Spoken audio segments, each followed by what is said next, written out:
Happy Friday. Happy Friday, everyone. let me tell you, I am so pumped to get on this show every week. It is just like there are some weeks where it's like everything feels like it could have gone wrong and work is just like frustrating or there's just so much to do. But it's like I know that I get to end every single week hopping on this show, both with you and with everyone in chat. So thank you everybody for helping me look forward to every Friday. Love I being on feel, here. How you I doing, feel the John? same. I feel the same. It's one of those things we talked about from like the get go. We were like, hey, even if nothing really came out of this, which I think it has. Like we talked about last week, someone was like, hey, Josh from Riff and Refine. Right. That's pretty crazy. But like the chance to be able to hang out with everyone in the chat, to hang out with you, Will, and it's like it's one of those things that like I love feeling like, oh, I did something. I did something fun this week, you know? Oh yeah. But yeah, hey everyone in the chat. We got Henry. That's the key. It's like Yeah. something fun this week because Something fun. lately there's been a lot less professional fun, I will say. Something fun and productive, I will say. That's for me. Yes. We got Peak Flow, we got Jason, we got Henry, we got Joshua, Oh, we got great. we got Back with Very familiar Snacks face. Carl, Oh yeah. and then Brith Farage. What's going on? Cap Guy's here. Discord DMs. LOL. Okay. Called I will out do that. on the show. I forget that Discord even has DMs Yeah, at all. sometimes I forget Discord exists. That's what I do. Oh man, that is so true. I'm on like there. Okay, I would forget about it a lot more, but I'm on this. I'm on like a design in a design group on Discord. Okay. That is just like some of like the most like incredible designers. I got That's in awesome. early just because I happened to like know the guy starting the community, and it's just been like such a cool one to be a part of. But yeah, I'll like go like multiple days and then be like, oh yeah, like let me see what everybody. It's got this like channel in it called Dope Work, and Ooh. everyone's just sharing what they're working on, and it's just like my goodness, it is some incredible design going on. I love it.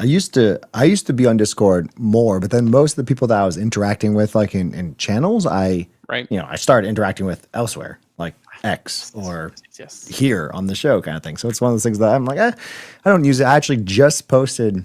I have like mod permissions in the Laravel Discord because of being on the Laravel team. You're right. I just posted for the first time in announcements like yesterday. So I was, I think I've posted before in other channels kind of thing, but that was the first time I was like, oh, official announcement kind of thing. Yep. So Prith Farage says, what's going on? Cap Guy is here. So Cap Guy, well, how was your week? What'd you do? Am I Cap Guy? Is Josh? I think you're Cap Guy. Cap Guy. We're both Cap Guys. We're both Cap Guys. I have gotten you by name. I'm just Cap Guy. I have gotten a lot of like Slack, not the Discord competitor, but I've gotten a lot of riffraff for wearing a cap in almost every single like YouTube comment for every single video. Really? Mostly on the Laravel channel, but it's always like, why is these guys wearing hats indoors? Oh, that is because you say y'all both wear hats, so it's like both me and Christoph wear hats. yeah, that's really funny. What you been up to the last week? I have been up to mostly work stuff. I did some fun music stuff the past couple of days, yesterday, and then which was fun. And then hats are cool, says Joshua. Yes, they are. Hats are cool. You have a really cool hat that I want to ask you about. That it was in a picture. It was like a bright pink and purple, pink purple hat. Yeah, that's the Laricon AU hat from last year. I didn't go, but I got a hat and it's dope. But the Laricon AU organizer, he gave me one at Laricon US this year, and he was like, "Hey, I have an extra one," and I was like, "It works perfect." And like yesterday, for those who are like out of the loop, I'm not a very stylish person. I know that. I lean into that. Like, I'm not one to be like, "Oh yeah, look at this drip on that guy," kind of thing, or like kind of thing, kind of swag. I'm not a swagger. Try to use the word drip immediately, like yeah. You're like, hey, you don't got it anyways. But the outfit that I had on yesterday was pretty sweet because the Wire Live shirt is pink and yellow. I got the yellow glasses that match microphone, match the Wire Live shirt, and then I had a pink hat on, and it was just, it was perfect. I have a video on my Twitter account that shows it off. Yeah, that's what I saw, and then I was just like, I was super jealous because it was like you have the perfect combo between the hat and the shirt, and It worked. It works really well. I should wear that combo more. But yeah, that was pretty much my week. We launched at Laravel. We launched a managed reverb on Laravel Cloud. So funny thing is, at Laracon AU, Jess Archer did a demo of Laravel Reverb like in cloud. But I got the chance to like build that demo, which was fun, but also nerve wracking because I don't know how you can't test something that is like multiplayer at scale. Mm-hmm. And there was like, hundreds of people at I was Laracon gonna say, AU. they were about to all be everyone at that conference a part of it. Yeah. Yeah. So I'm like, it seemed like it went really well, but it was a fun little emoji clicker thing where like you click it, 100 times, it turns into a fire emoji. You click it 500 times, it turns into a Taylor Otwell emoji. It was fun nice. fun little thing. But yeah, that was pretty much my week. Just a lot of work stuff, a lot catching up because I feel like I was out for a couple of weeks, even though I really wasn't. I was. Right. Yeah. What about you? Anytime you go on travel, it's like you gotta sync up back with like your rhythm, Everything. your home rhythm. All right, Josh, this is the brand of my hat. It's a custom. This is backwards, I think, but it says "Best Dad," and this is hand drawn by Palmer. This is like from a piece of artwork that she did, and my wife for Father's Day took her artwork and made it, like found somebody who embroiders hats and got a custom hat embroidered with my daughter's artwork that says "Best Dad." And this right here is my most prized possession. If our house catches on fire, I'm going to get all the kids and all my family out, and then I'm running back in and making sure that I've got this hat too. That's awesome. I can't wait until I get stuff like that. That's perfect. Mine is just a boring, it's like a workout athletic hat or climbing hat. I think it says Tillac. Yeah, Tillac. Yep. So I don't know. It's just a brand. It's so funny how there's so many different style of hats. Like you wear a lot of that style of hat. I don't know 5-panel hats. Yeah, 5-panel hats. There we go. I am not a 5-panel man. I am a classic baseball kind of guy. See, I can't. It doesn't fit with my head. So like if I wore like I this do backwards hats. Like I very very rarely do a forwards hat. It just feels weird to me. I could do backwards for this style. That's fine. If you're doing this style, it's going to be backwards. But yeah, 5-panel is definitely like a forward facing hat for sure. Yeah, but I can't wear a snapback though either. That's too big. Like it makes my forehead look really big. It's definitely in college I used to wear contacts, and I started wearing glasses part of the way through college, and Allie knew me like for most of our the time that we were friends before we started dating as like somebody without glasses. Okay. And like I've just worn glasses so long now. When I don't wear glasses, she's just like, "Ooh, put your glasses back on." Like it's so weird seeing you without them. And it's just so funny how like you can just decide to change something about your style, and as long as you do it long enough, suddenly that's just who you are now. Like the clear glasses, I used to always have black glasses and then changed to clear like a year ago. And that's like the same thing. Now like other glasses feel weird because I've worn the same ones for so long. That's the goal. Someone mentioned like what was it? There was someone like I posted like a week ago of like kind of like the then and now of like me starting recording videos. Ooh, and back then I didn't wear a hat recording videos, and now I do. And someone was like, "Where'd the hat?" I was like, "Now it's just part of the brand, if you will. I just have to have a brand." Hat guys. Prithviraj, I got embroidery machines, and I'm digitizer. Use programming to increase business. That's crazy. I wish if you see now that his profile picture is way bigger, you can tell that that's like a thing. That's pretty cool. Maybe after we master 3D printers, we'll get into Speaking of embroidery. This is hilarious. I need to know what you're printing, that you're printing so much that your wife said you need 2 of them, or is it just one's yours and one's hers? I don't know if what this says about me, but when I first glanced at that comment, Carl, I read. So I bought a PS1. Yes, that is how I read it. I was like, wait, he got a Like, game, you like got multiple game two systems. Then I PlayStation like ones. read it again. I was like, no, we're talking 3D printers here. There you go. I love it. Hilarious. Speaking of 3D printers, what'd you do this week? Did you print something? I'll share in the next part of the show. I've not printed anything yet, but I have. But you have done something. I have plans. This last week, once again, it is so funny how like I've just continued to be kind of off the internet, and that's kind of the way I'm seeing the rest of this year probably going. And I've started some work on some things where I will end up publicly being more public with stuff that I'm doing on the internet. But it's just like, I don't know, like one of my favorite book series, the new book came out this week. So it's like when I have free time, I'm not scrolling Twitter. I'll tell you that right now. I'm like reading a book. And it's really good. So, and then like work is just so crazy that I'm at like a phase with this job where there's so much to be doing that I don't find myself bored looking for more like problems to solve, I guess. You know, like the reason that I end up doing side projects and everything is because like I still have like leftover juice to solve problems, but it's like I'm all problemed out. Like I'm done. Like stick a fork in me. End of the workday. I'm good. So, but this week I took a different path, and I will be sharing about that in a little bit. That's like one of my topics for like ways that I'm gonna find a way to like force some fun into some side projects, whether I feel like it or not. I want to do it. But yeah, I like that. It's been a chill week. Chill. I like that. Force some fun. I'm curious to see what that means. Peakflow says, what book series?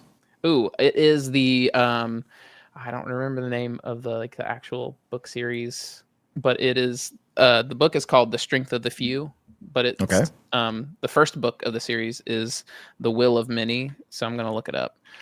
The Will. Real quick. Yes. It's so good. We love a good pun here. So it's written by the authors. It's the Hierarchy book series is what it's called, but the author's name is James Islington.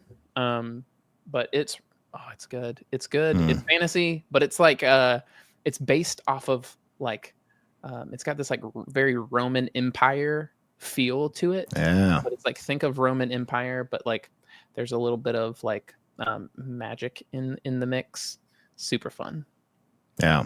Speaking of like, this is not one of my topics, but you mentioned like you were away for one thing, and there was a time this week, maybe it was Monday night. I was trying to get stuff done for a bunch of like the personal stuff and like music stuff, like one night, and then there was something where the internet wasn't working very well at my house, so I just turned it off, and then I forgot to turn it back on.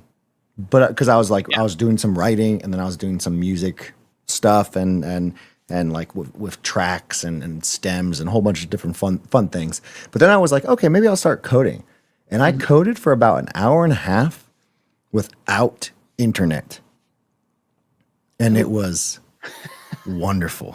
It was? Yes. Okay. I was very terrible. But there was like, I honestly like didn't even think about turning the internet on. It was just one of those things where I was like, hey, I want to mess around with Livewire 4 more. Ooh. But and so I ended up grabbing I think I'd already like downloaded it as a project, and I already like built out like a whole bunch of different components. But then I just started messing around. I was like, what if I did this? And then what if I did that? And it was very much like an exploratory phase thing, but it felt good, like organically writing code, handwritten. So I saw somebody tweet about something like this. I saw somebody tweet something along the lines of the problem they have with like AI.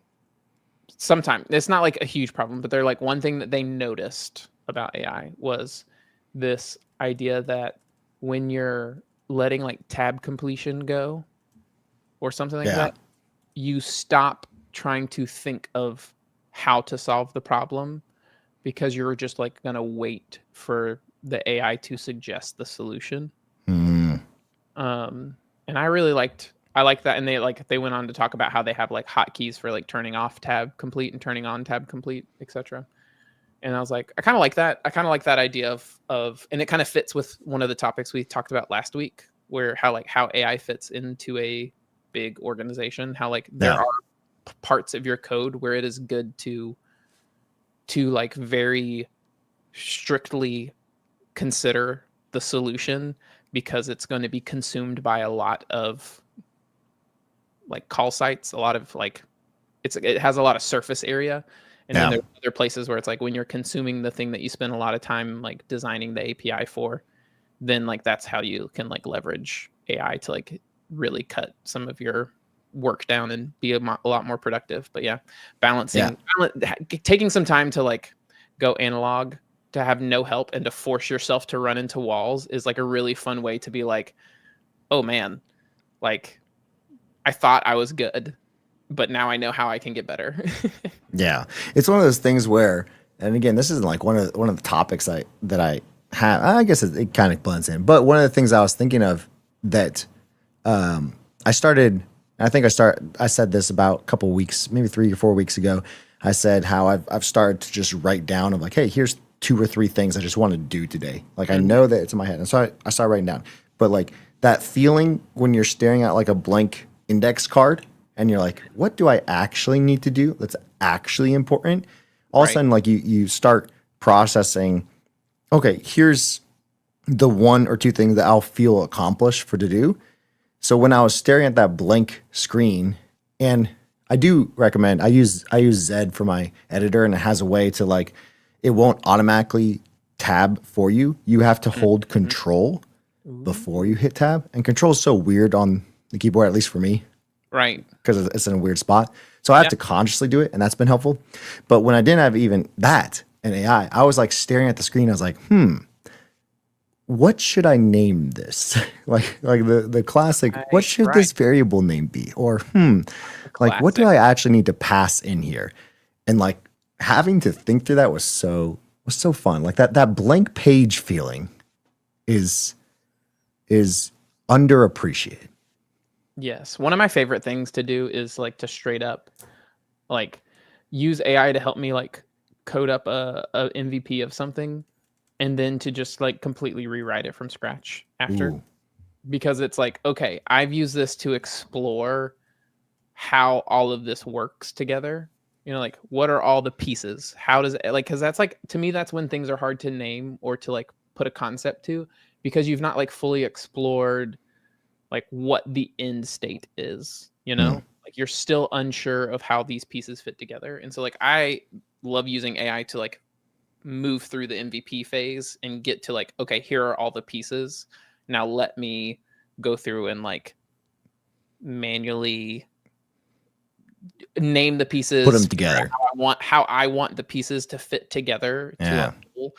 It's almost like you're using AI as like, let's dump the box of Legos. Yes. And then you're going to put it all together. Or like it gives you like maybe a little picture, and then you're like, okay, let's tear up the picture and I'll build it.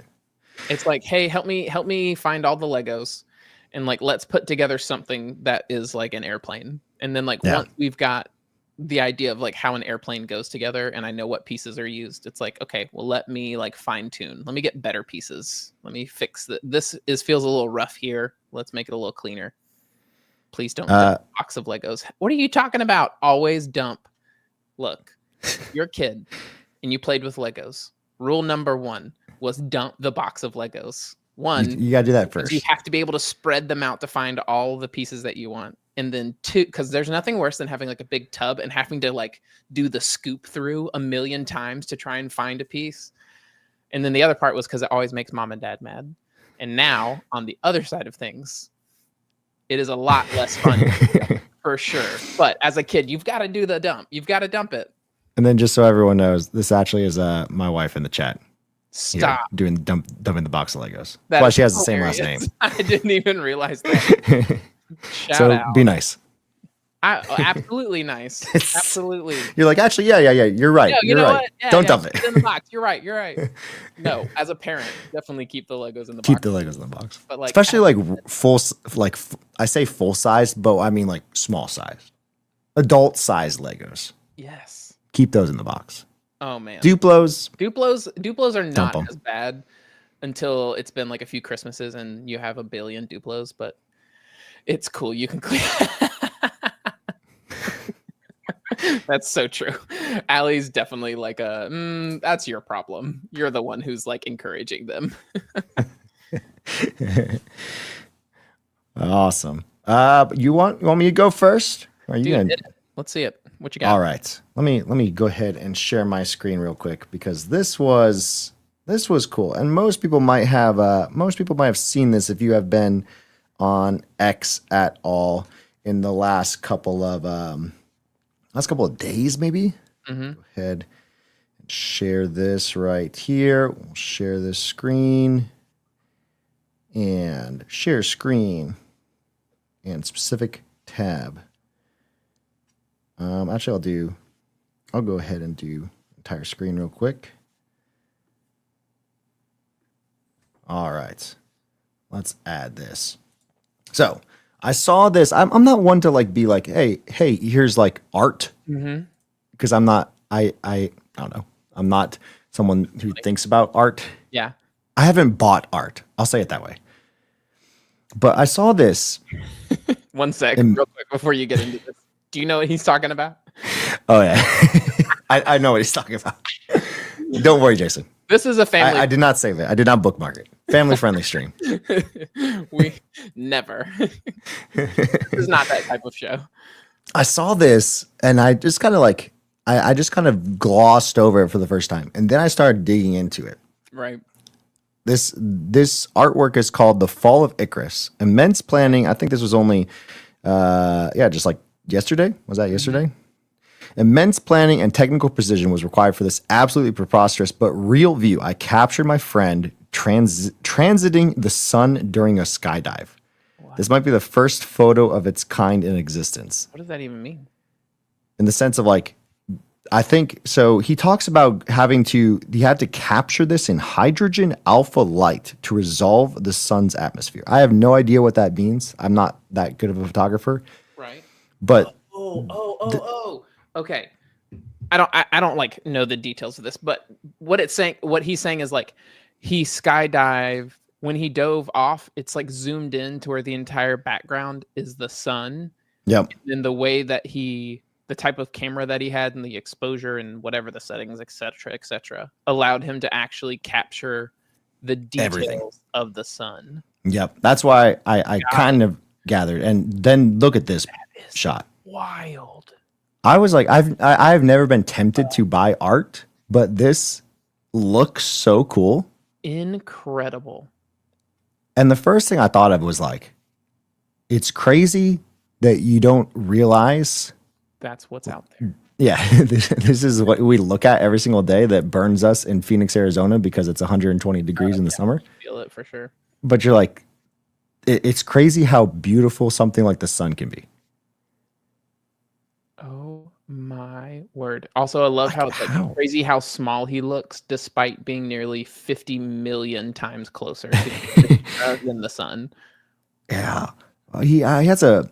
Oh yeah, this is like his like little setup that he goes through of like setting up all these telescopes in the desert. I wonder where he happened to capture this. Love about humanity. Like, I love that there are people who get so incredible. Like, I'm a very broad guy, you know, like if we're talking T-shaped, like I'm a very broad T. I'm not the deepest.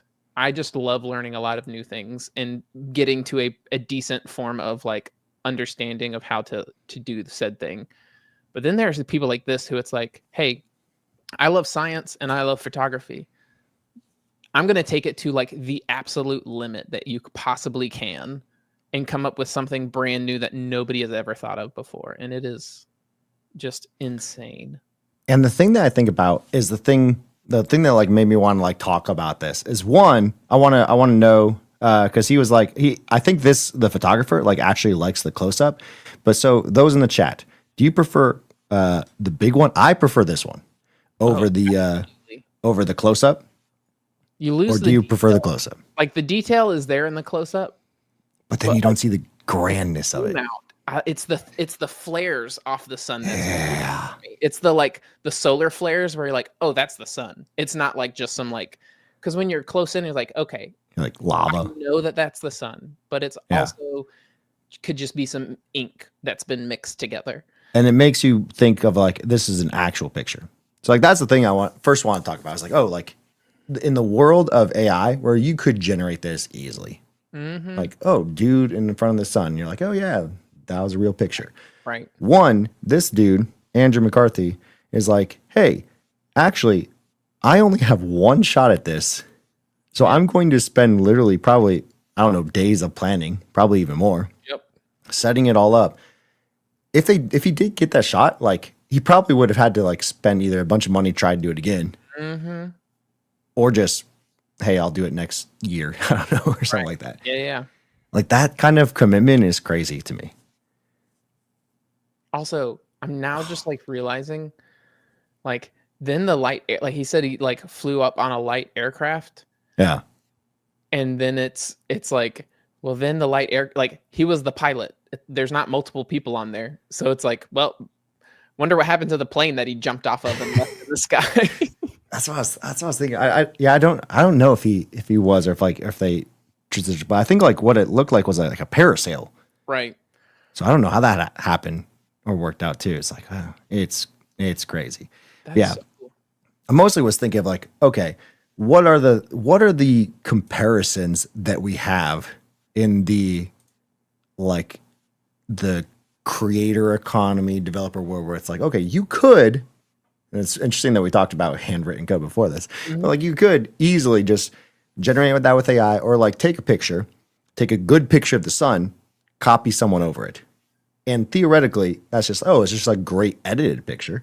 It Yep. probably would still have just the same amount of value in a lot of ways of like, oh yeah, this is a great picture of the sun, and you have someone in front of it. But like the actual capture of it. All right. Here's the difference to me. Yeah. I think we talked about it last week with the article that you shared. The like comic art article, the guy who like does a lot of comic, Oh yeah. Yep. the AI art The- thing. And I think it is the thing that is the difference is that like when it comes to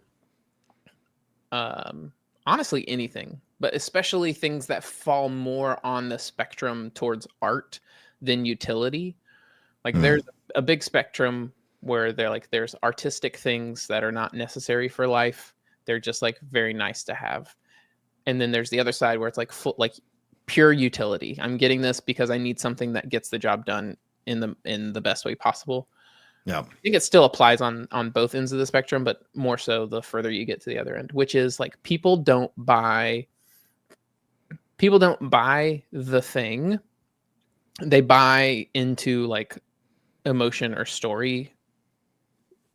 Like when you're comparing two products and you're trying to pick, well, do I do this one or do I do this one? Like it comes down to like little details. And if you've got an emotional connection to one thing over another thing, you're going to pick the thing that you are emotionally connected to. And what that article was talking about and what you like we have like empathy and like Mhm. connection to things that we realize were hard, that took sacrifice or took a lot of effort or took a lot of like craftsmanship. There's just something human in us that's like, oh man, like this required a lot of effort put into this. So like I want like this, that is why this matters. It's not because it's like a picture of a dude in front of a sun. Yeah. If you show me that and be like, look what what's the AI image model? Like a nano banana. If you had said like, look what Midjourney made, I would have been Oh. like, all right, cool. Yeah. But you said like, no, some dude and his friend drove out to the desert and he had this like crazy camera set up, and this is the actual sun captured on the camera by this guy. I'm like, immediately, I'm like, this is awesome because there's like a story and like hardship that goes with it, you know? It's like the craft and the craft and skill conversation we had last week of like like again, this is probably the first time I've actually felt even compelled to buy art. Buy anything It's art. Yeah. I don't know if I am because like I know art is expensive and it is more expensive than I realize in a lot of ways. But like in the sense of like I would really consider it. I probably might do it as well, or at least have a conversation with my wife if she's still on. But Right. the thing is like kind of like what Seth said here is like you could have the same functionally artistic picture, but you lose the story, the skill, and the chance and risk that makes it truly special. And it's one of those things where I think the reason why I understand, I feel like I'm on like a sitcom, like a Friends, or like, I'm or like a.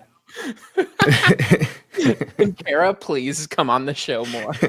It's real nice having somebody else's wife roast them, not mine. Not your own.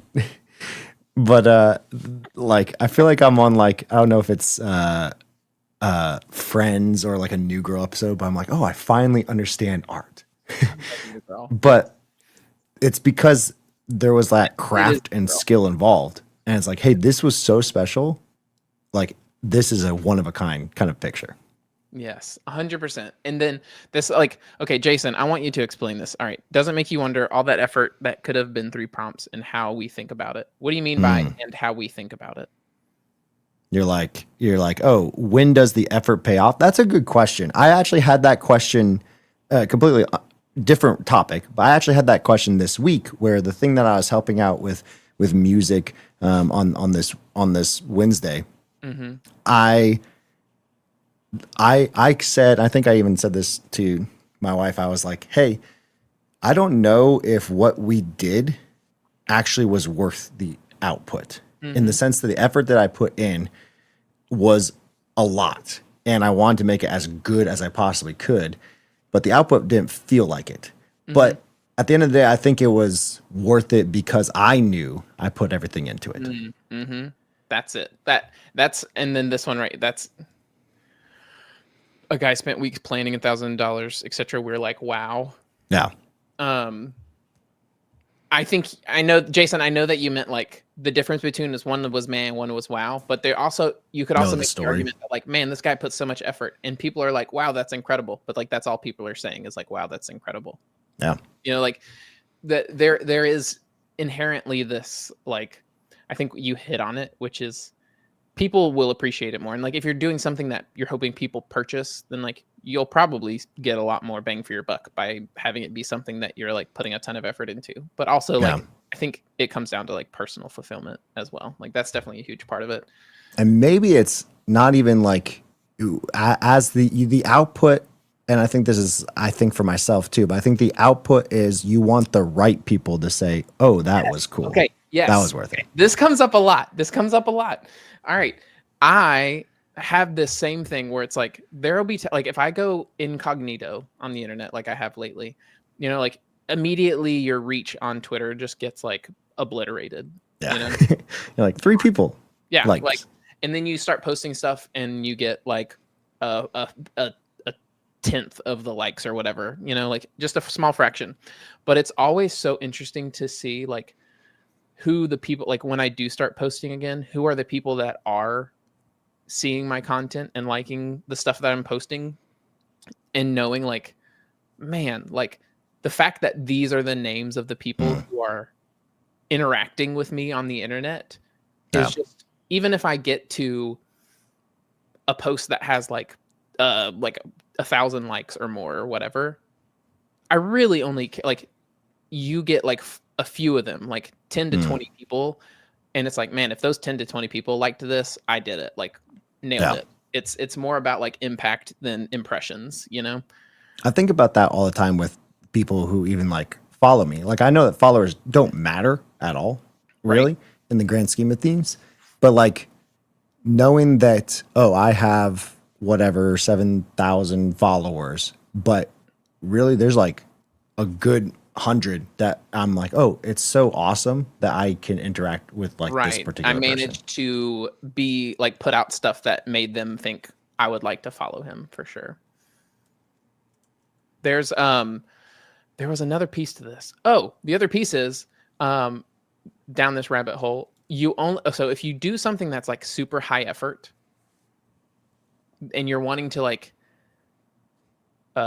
profit, not profit like monetarily wise, but like this image. If he had just posted the image and been like, look at this cool picture I took, Yeah. and Ooh, I didn't like that. tell Yeah. you how much effort went into it, it wouldn't have mattered. So like, you have to, like, part of doing something that's hard that you want to share to people and like have people like say wow is like you have to be able to communicate clearly to them the effort that went into it. So Yep. I think about that a lot with Ooh, that's good. I like that. Tommy Gioco is doing This Is Taste is like a series that he's doing, and he's been sharing like vlog style videos on the Yeah. path to like how much effort he's putting into and like why he's taking the approach he is to these videos. And like watching the like vlogs in between the releases of the videos makes watching that video like, oh man, like you understand the emotion, the hardship that went into bringing this to reality versus just like, oh, people will like this because it's cool. Like, no, people will like it because like, one, yes, you have to make something that's good. That's part of the story. But like the other part is like you have to make people understand all that goes into making something cool. And that's when people like really dig in. I was thinking So about that and just how, showed up. yeah, Hey Torque team and crew and everyone. I'm glad to have you here. But yeah, Jason kind of like mentioned this. Do you think that's a subconscious way of making people like him more? I feel I like it's interesting for me because I am one of those where I think my natural tendency is like, hey, I don't want to show too much of all the process, but like, or it's usually not my first thought of like, oh, I need to show everything and like talk about how hard this was. But I think there is like this benefit of showing the result of the time you've put in rather than just blindly showing like the effort itself, I think. All right. I'm putting a link in chat. Let's do it. That is exactly kind of what you're talking about. And I'll just pop this up here real quick. All right. So Tommy is the guy who I was talking about who's doing these. Yeah. I like Tommy. And this is what he says. This is the bet we're placing. And we're doing it anyway. But this guy says the most important skill for 2026 is narrative intelligence. And like, this is kind of what you're talking about, which is like, it's not just about, hey, let me show everyone what went into doing this in detail. It's like, what details matter to show people what went into this to get them to like be engaged. There's a narrative, and like your job is to share that narrative. It's not just to like dump content on people's heads and say like me because of all of this. It's to say like, what's the story here? And the cool thing I think is that usually, while there's probably still a Venn diagram of the people who like the result and also like the process, usually it's like both a smaller subset and probably a largely different one too. Right. Where it's like now you're trying, you want to capture that subset of the process because those are the ones that are going to appreciate it. Yes. Yeah. While also like still appreciating the result. Process without the result, and then there's people who will appreciate the result without the process. Yep. But I think one thing that's true too is like if people who love like found that through just the result and are like, wow, this is really cool, and want to and start looking more into the person who created the thing, if there are those story points or like contact points of like the process behind it, kind of like with this, like the main tweet was just the picture. And you're like, wow, this is interesting. And then like right below it was like, well, here's some more detail into like what all went into that. Where it's like, okay, we captured them with the thing, and then we made them like really care about it because they dug in. But like people could have still just been like, wow, that's cool, and moved on. And that would have been fine. Yeah. And I think Jason, like to your point, we were talking about you watch behind the scenes, but do you ever watch behind the scenes without watching the movie? Do you just watch the behind the scenes of something without seeing the movie? I'm curious, genuinely. That would be really cool. Also, what's up, Henri? Henri. The chat is like, we don't have control over this little box. Yeah. And that's like to one of our great we can either make it wide or tall. Yep. And small or big. Those are the two options, 4 options. That's what he means. He watches behind the scenes without watching the actual thing. Oh, That tracks. That makes I sense like with that. Jason because he used to be in like the film industry. So like Yeah. what he cares about, like for him, the content is how it was filmed, Yeah. not necessarily the final film. Very Same thing interesting. with me too. Like I like watching, I don't know, POVs of people on stage for like a song, or like hearing Yes. their Yes. in-ear mix, for example, of a song, or another good. Like I like creators. I like seeing like their setup, Yes. like Like, studio yeah, I was setup. gonna say, you're Mr. OBS. Like you do this all the time where it's like, Yep. hey, here's like what I do for my OBS. And, like you may not care about his videos, but like he I cares add about, like I I like changed a videos, so I care about this piece. yeah, I changed a bunch of them too. I should probably record another video. We're using StreamYard. Also, of course, you've changed a bunch already. I change things like once a week. Yeah, I added some fun little. Source of content, and like everyone who does that, like does it, probably does the exact same thing. So it's Yep. like it works. All right. So I'm gonna share my screen for a second. Let's see it. And we are going to do. So I have this topic, and I called it. What did I call it? I think I called it "How to Find Unsung Heroes" is what I called it. Okay. Okay. And I do this not like super duper often, but like when I'm in a like where I'm like trying to like look into like new things. I want to be inspired. I'm bored by what I'm seeing. It's this like, how can I get out of the algorithm? How can I like separate myself from like what they're trying to feed me and explore on my own? And so I'm just going to give y'all kind of like a walkthrough of like a technique. Feels like a very like fancy word for this, but this is just something that I do, and it helps me find like interesting people and like interesting projects that I never would have found otherwise. So I start by like going to my followers, people who have already decided, hey, this person's interesting.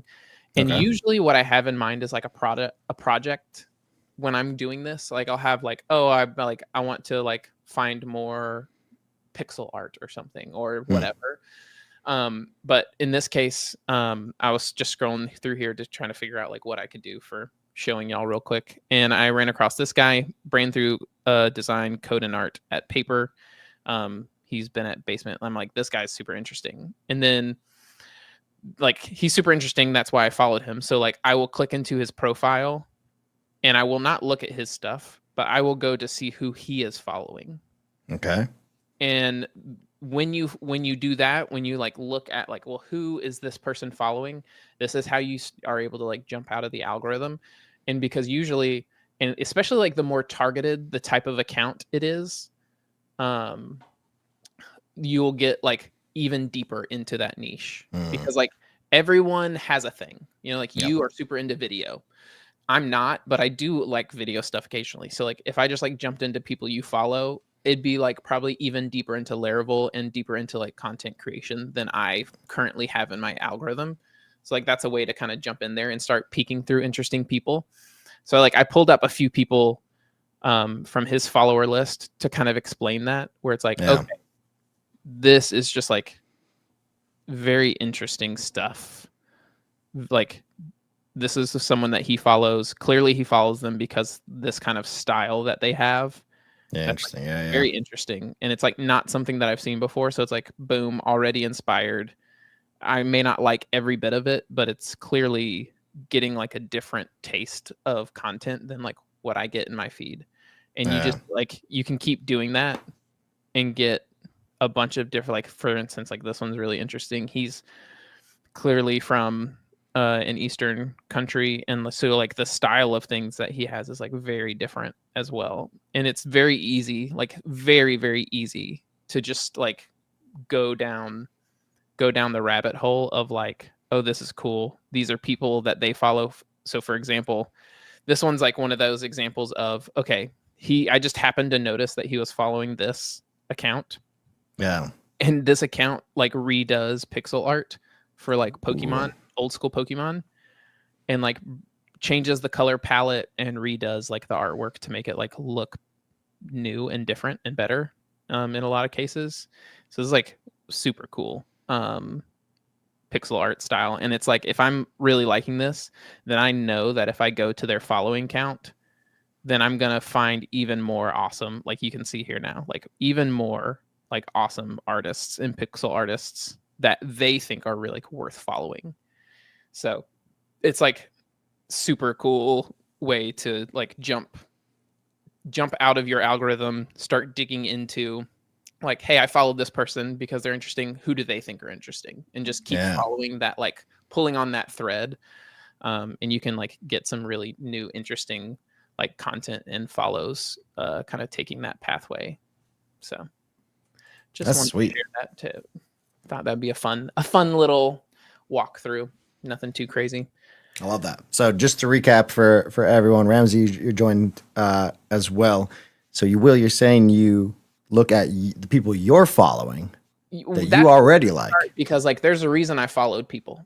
Yeah. Now, if you don't follow somebody, then like scroll through your algorithm, and if you see a post from somebody that you're like, oh hey, like, oh, perfect example. Oh my goodness, Mr. Black right here is incredible. I don't know if y'all. Okay, I'm pulling this up because I don't think anybody here is familiar with Lee Black. Lee is awesome. So he is a perfect example of somebody that I would be like, I want to know who Lee is following. Yeah, because he's got an awesome, like his taste level is like extremely high. The type of projects that he works on is really high. Yeah, you can always like. There's a lot of people that we are also followers of. But this one's like an interesting one. I like his profile picture. And so like you can kind of scroll through. Yeah, I like this. That's a good vibe. But it's like that. So, I mean, forget people that Lee follows. Y'all just need to go check out what Lee does. He like made this in Figma. Ooh. Like this is just Figma. You're the animations? Yes. That's slick. I don't even know how I would do that. Lee is dope. But yeah, so like if you don't have like a huge follower count either, or like a number of people that you've already tried to follow creatively or whatever you're interested in, then just like if you see somebody interesting on the timeline, instead of scrolling past them, like click into their profile and see the type of people they think are interesting. And that's like a really fun way to kind of explore the social graph more than like an algorithmic feed. Yeah, Ryan also said, Ryan Hefner mentioned how it's a shame that they made likes private because those feeds were gold. I agree with that. That is true. Okay, I have mixed opinions about this. I agree, and I also disagree. This is very true. I would do the same thing where I would go through and I would look at creative people's likes for the same purpose. But then I have noticed that's like the second that they stopped doing that, everyone liked things. Like it really did work. Like as soon as likes were private, there's just like people just started liking things and interacting a lot. Like likes were held to be less precious, I guess. Yep. What I think would be super cool is like if they had some way for us to publish like public bookmarks. Ooh, like you could put like, hey, I made a bookmark group and people can see this one.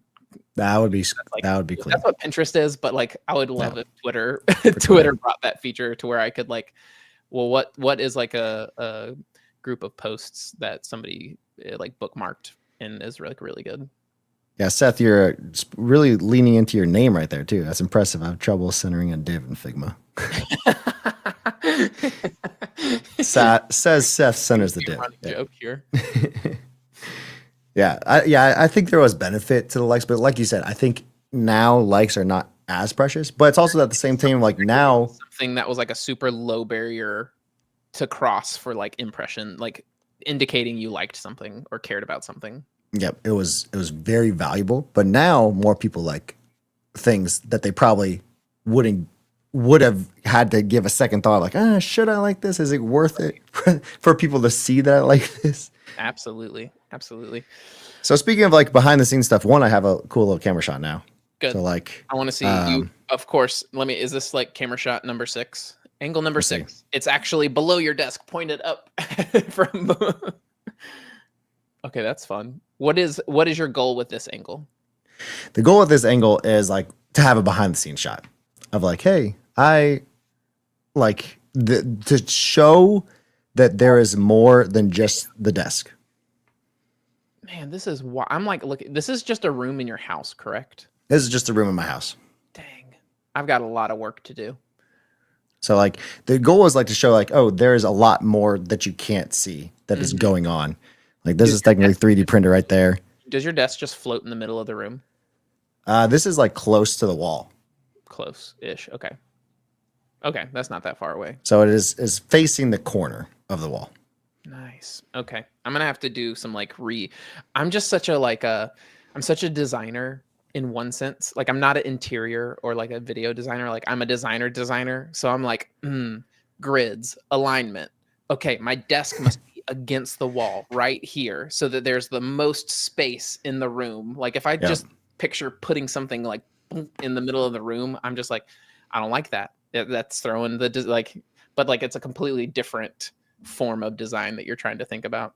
Yeah, mine was I wanted to have space for 2 desks because where the behind the scenes camera is shot is technically on the seating desk in the far corner of the room. Okay. And then so this corner over there is the other corner, and this corner over here is the third corner. Over there. So I'm facing the 4th corner of the room. Okay. That is the door. And so like the goal was like I want to one try to show off as like make the depth behind me look as big as possible facing the corner without having to be in the middle of the room. Yeah. So I am still like a little bit off the middle with the desk. Gotcha. And I'm assuming like nicer cameras with like different types of lenses help with that. Yeah, like I could have a lot more background blur than I already do, but this was enough that I still wanted the details on the walls. If that makes sense. No. If you're gonna have something nice in the background, you don't want it super blurry. For example, I texted when I was at ValioCon, one of the guys who was running the AV program, I pitched Riff and Refine, and was like as like the closing part of my talk where I was like, yeah, I'll check it out every Friday at blah blah blah, whatever we do the show. And I had like a screenshot of the show, and he saw that robot that you have on the top shelf there, the white robot with the blue, and was like, hey, what do you know about that? And I was like, shoot, I don't know. And so I texted you and was like, what is that? Like, how do you, and you told me that it's the robot mascot from the company. Planning Center. Yes, Planning Center. And you got it from Chan. I think well, he used to work there. I don't think I got it from him, but yes, I got it from Planning Center. Yes, because they're like, hey, we're giving this away. Would you want it? I was like, sure. Yes, and we both know Chantastic, and he worked there. But the guy who was running the AV also used to be like one of the like senior designers there or whatever. Oh, okay, there you go. Like he worked at Planning Center for like a huge part of my career. And I was just curious why he had what his connection was to the robot, like why it was in his background kind of thing. Like, oh, what is he doing that? That's awesome. Yeah, I love that. I would miss if it was more blurred and you couldn't see even like the book and stuff like that. Like it, Josh, I like having that little bit. Okay, I don't know if you don't follow Lee, Josh, you need to. I need to. Lee makes music. Ooh, there you go. And he makes like very like vibes based electronic music. Lee's probably like, screw you, like that's not what it is. But it's got like it's more like moody, ethereal. Yeah, it's not like dance, it's not like okay, like that kind of thing. It's very like moody type electronic music, and it's really good. I like that kind of stuff. And he's got like a bunch of the OP systems and stuff, but Lee, you should also follow Josh if you're wanting to get into like how to set up like a camera setup. Dude's got it going on for sure. But yeah, Jason, you're right. The behind the scenes was pretty much Aaron Francis' fault because he had the shot and is like showing off his new office. I was like, oh, I don't use that camera for. Before it was just pointed at my desk, and I was gonna say like, oh, hey, if I ever wanted a shot where I'm sitting at my desk doing more of like what I used to do, then I'll have it. But I wasn't using it, so I was like, might as well make it a behind the scenes camera. It's Yes. way too expensive to not be used. I've been wanting to get like kind of like a mic arm that has this. There's this like 3D printed version of one Okay. that I had that he used. It was like an assisted arm for being able to put in like heat sink like screws, Yeah. like thread heat sink, and it was like an arm that helped, so we could like push it up to a corner and it would move around and it would stay wherever you put it. And I want that for like a camera, for like, because like my 3D printer is like right here, and then I've got like my cutting mat and everything, and I just feel like it'd be so cool to have like a camera that could be like moved around and positioned like either up above facing down or like at a different angle pointed at the printer or at me doing something over in that space. But it's like I am so far away from doing any type of that content that I'm like, it's all just ideas. But Yeah. all right, it's Family Friday, as we all know. So Family Friday. B-roll. That's enough behind the We're scenes. gonna wrap it up. We're gonna move on to our final two segments before we wrap up the show, because as anyone who has been around for the show knows, Family Friday for the Kings means Will goes and picks everybody up, and we go pick all the kids up together as a family. Super fun. We love it. But it means I can't be late. So tell me what roots are. Yeah. I started talking thinking about planting. This is more of like the roots of American culture. So I started reading this book, and it's funny because I didn't.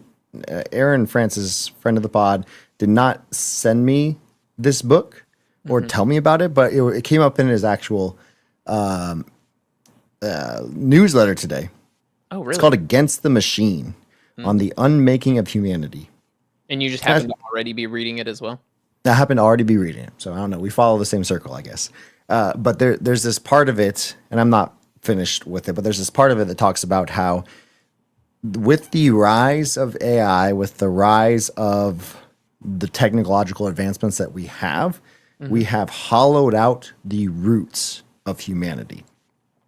And so it got me thinking, and the reason why I like have this topic just labeled roots is usually, especially around these holiday seasons, most people have traditions of like, Man, we love a tradition. Everyone loves a good tradition, right? Love a tradition. What's the King's Thanksgiving tradition? Thanksgiving tradition? Yeah. Ooh. All right. So Thanksgiving tradition is usually me and my wife's anniversary is the 19th, which is always the weekend before Thanksgiving. Yep. So we don't usually have like any specific Thanksgiving traditions, but we do have, like, it just happens to be that the weekend before Thanksgiving is always our anniversary. So we always do like a trip just for us. And like do some type of like, I mean, it's like an anniversary. Everybody does anniversary something, but it's like always tied together where it's like Thanksgiving break is the week off. So we do like a quick like anniversary type event. And then we have like a bigger break around Thanksgiving than most people do, because we try to like take time for anniversary. There you go. See, so it got me thinking of like, have a tradition around the holiday season that they like really, really like. Yeah, anyone in chat, what is the tradition? Thanksgiving, Christmas, any holiday basically. And then where did it come from? That's what I'm thinking of. Is like most people have traditions that you're like, oh, we just started doing it, and it's like a first generation tradition. But like first generation traditions had to start somewhere, right? Yes. So it's like I know a lot of people that have, and myself was like, oh, like my family was doing it when I was little, and then my parents' family was doing it when they were little, and just like kept going. And so the whole thing of like this, as AI comes up, usually like there's more to consume, there's more to create. At the same time, you kind of lose that historical aspect of what defines you as like an individual. What do you do with it? And then where does it go from here, kind of thing. So this quote in the book that got me thinking is, it says, "The hollowing out of humanity has been a long game." The hollowing out of humanity has been a long game, in the sense of, as we get like more technologically advanced, we kind of lose that grounded, that root of like, oh, we do this just because we do it. I immediately have an opinion, as always. Well, we love a good riffing. Here's why I think so. I think we are becoming a very isolated society. Ooh. And the more technologically advanced we become, the more isolated we become. And that, like, traditions, it's like what that saying, like, that I have, that quantity time matters more than quality time. Like, we are losing quantity time with people. Yep. Like, we are just, because we don't have to by force, like, because like manufacturing came around, like people didn't have to, like, because like industrialization came around, people weren't farming their own land and then having to sit around and like like, this is like a big part of my childhood. Yeah. Growing up, my grandparents had a farm, and we used to always, anytime we went to go see my grandparents, they had some form of fruit, vegetable, or something that we had to participate in cleaning. So like shucking corn, cracking pecans and getting the pecans out, dealing with snap peas, like stringing the peas, pulling the peas out. And you would all just sit around in like a circle, and you'd all have like a trash can in the middle of y'all, and you'd all be working on the same thing, just sitting there doing this task together. And like, because of that, like, you would be like, you would have jokes, you would have conversations, and you would have like little inside moments that, like, oh, you remember blah, blah, blah, because we were sitting around having, like, being forced. But like, as we got older, as my grandparents got older and they did less and less of that, going to my grandparents' house became more of like, oh, well, they have all the TV channels. And so like, we would go and we'd watch a lot of TV, and that thing that happened where we were forced to sit around and interact went away because of like a number of different factors. But like, that's like what happens with technology, is like and the same with like AI. Like, AI is removing people's dependency on other people to get things done. And that can isolate a lot of, like, it removes a lot of the fun serendipity that comes with the creative work that we do, not collaborating with somebody else. And so like, I think that kind of applies to, like, for instance, like, people might just like ask ChatGPT something to get the right answer immediately, versus trying to debate with friends about something, like, have this joke where you all like get mad at each other and like start like, jokingly yelling at each other about some topic, because you don't have to, you can just get the right answer immediately for everything. Yeah, because it's like, it's one of those things where we are the most connected society because you can be, at the same time, the loneliest society at the same time. So it's like, you have the ability to have all of these connections at your fingertips, but at the same time, you lose those personal roots. Yes, 1,000,000%. And it's like, none of it is bad on its own. It's just the way that we use it to like isolate ourselves, is what like crushes all of these things. I feel like Henri in the chat is like going off, and I love it. Yeah, like, preach.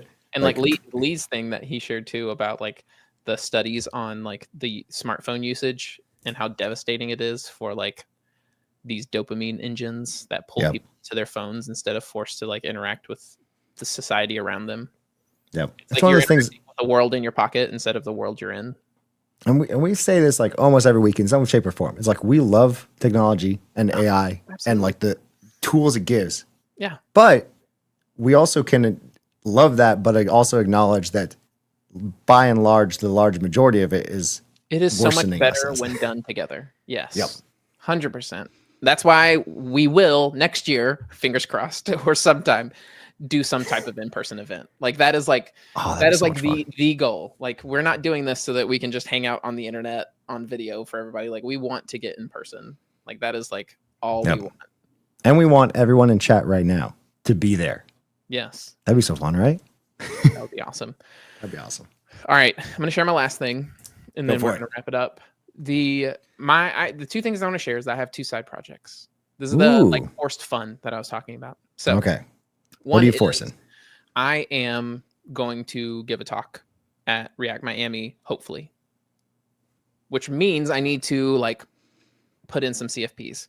One of my CFPs is for exploring the web audio API and like all that you can do with it. And as part of that, I need to like to do the CFP, you can add like a 2-minute video. And I want to build just like a tiny, like the tiniest demo of like what I will be showing off in the Yeah. talk to kind of get them interested.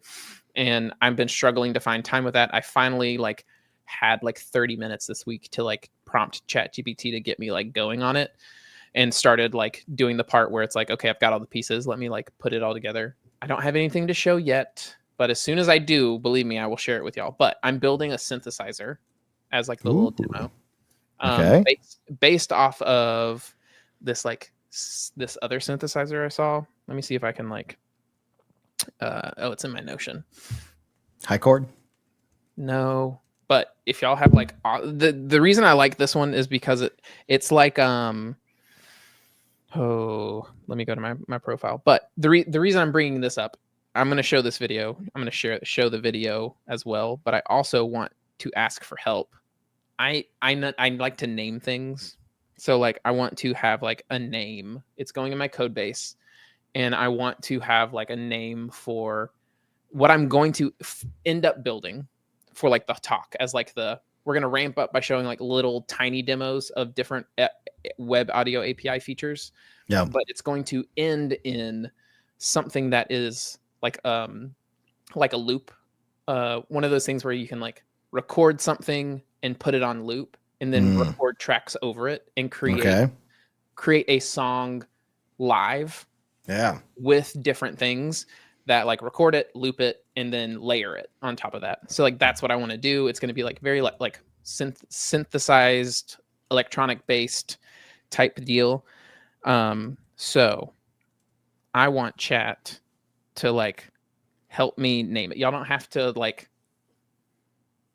do it here in chat, but think of names, send them to me on Twitter or whatever. I need some way to name this thing because I tried to think of a name and like I could not for the life of me. All right, sending this. There we go. Perfect. But this is the video that I saw that was like, oh, this would be super cool to do. All right, share, add to stage. Whoop. The question is, will people be able to hear the audio? Probably not. Oh, guess what? Yes. I bought this one.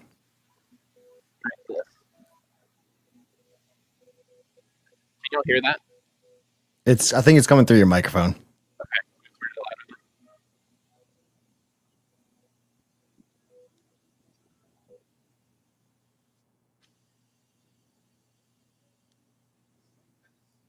No, we can't hear it. Never mind. Well, maybe it wasn't coming through your microphone. Okay. Well, anyway, I'm going to I'll share the link to this real quick. Share the link, yeah. So but guess what? I got this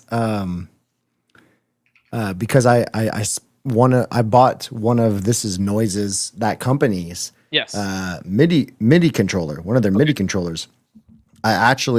They sent me or they gave me a pre-order for that one because they messed up my order the first time around. So I'm going to have that synth as soon as they be so cool. Ship it. So yes, yeah, Lee is like super into this kind of stuff. He built some really cool stuff just in Framer. Well, that's nice. But yes, that is what I want to build, and I want to build it with like web audio APIs and everything, and like break down like how that stuff actually works. It's kind of like a recipe that I used for like I kind of like for my talks that I did last year, which was like have some big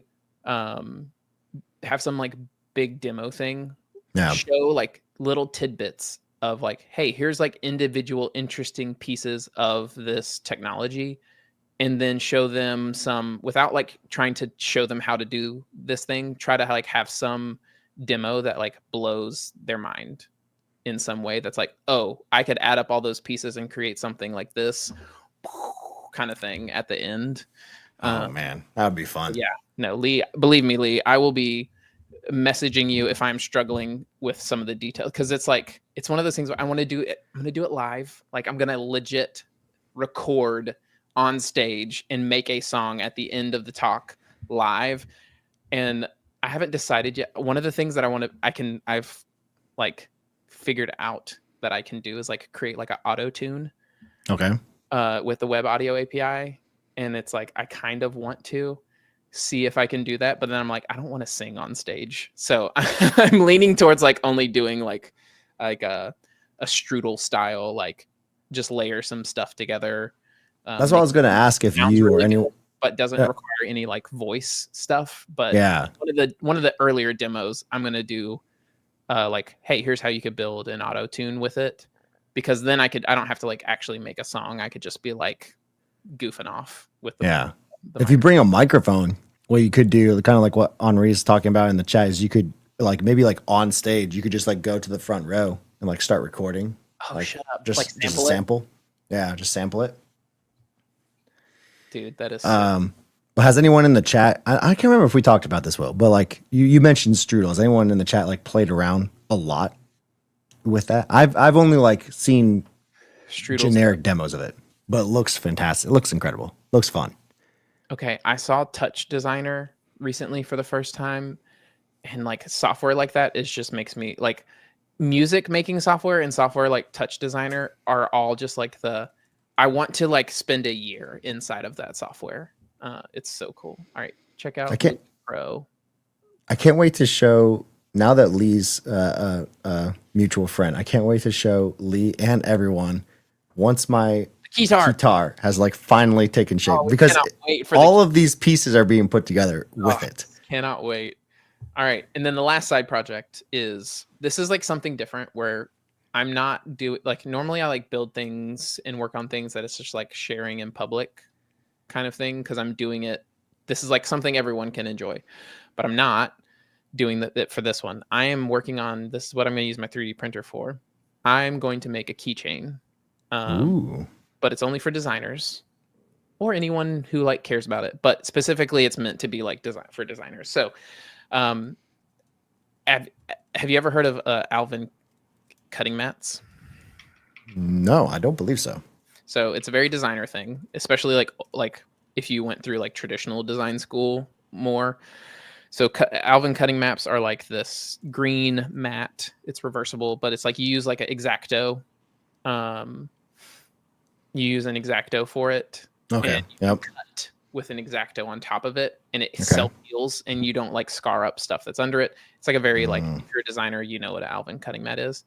I've been looking into like manufacturers who make these, and I want to try and manufacture like a 1-inch by 2-inch one that has like a little keychain hole, and that is like custom branded something that is like, you get to have like a Alvin cutting mat keychain. And that's like, I want to do that. That's going to take a while to figure out, but as like a short-term thing to like test it out, I'm going to like 3D model the exact style, like what I want it to look like, so that I can kind of like get the dimensions and stuff right for the final concept. And then I'm gonna do the 3D model to where I can do like an inlay, and then I've got like all this stuff that just got here today to be able to do like white resin, so that I'll like do a green 3D print that has like inlay for the grid lines, and then I'll do like resin, and then I'm gonna like send them to like some design buddies for like Christmas. Like I'm gonna send like our family Christmas card and a keychain for people for the holidays, kind of thing. So I love it. Super fun little project. It was like, this is gonna be like a Christmas, like this is like something personal. Like, hey, like we're super, like you're close. I want you to share something from my family with you, but I also want to do like a little like designer token kind of thing as well. And then if they like it, like that's gonna be like my test run to be like, did you think it was cool? Yeah. If they actually think it's cool, then I'm gonna like actually dig into like how I could get that like actually manufactured to be the style, like not 3D printed, but like an actual little rubber mat, and see what all I could do, and do like a short, like a Kickstarter run of like, hey, like if I get this much money, then I will actually do these Yeah. kind of thing. Like some like funny little designer like tchotchke. Dude, Kickstarter, do it.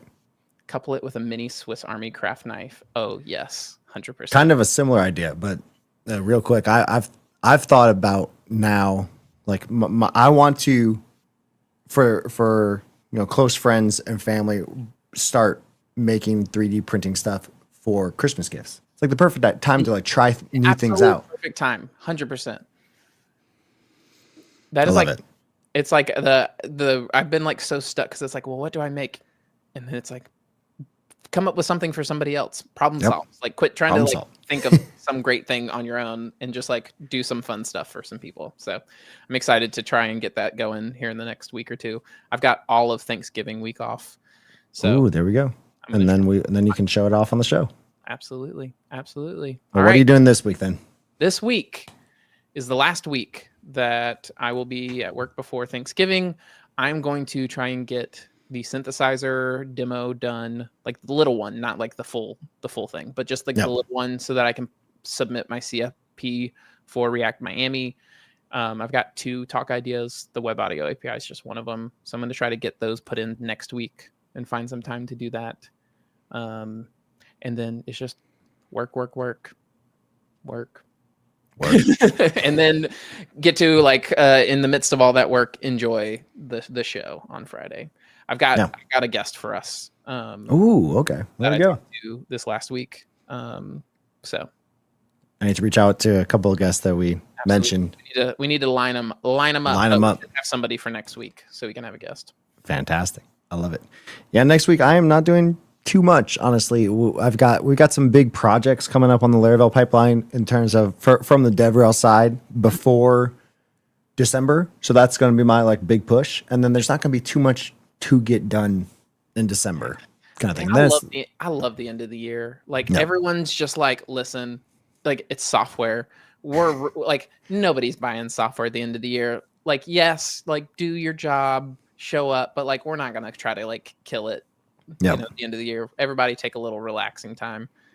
So I'm excited. And so like my end goal is I want to by the end of the year have a playable guitar. That is my goal. I'm holding you to it. I cannot wait to see the guitar make it. And then we're gonna have the biggest celebration on Riff and Refine the Friday that the guitar makes an appearance. I can plug it in. The intro is going to be like some music, absolutely, on the guitar. Oh man, I'm ready. Going down. I'll just be standing here.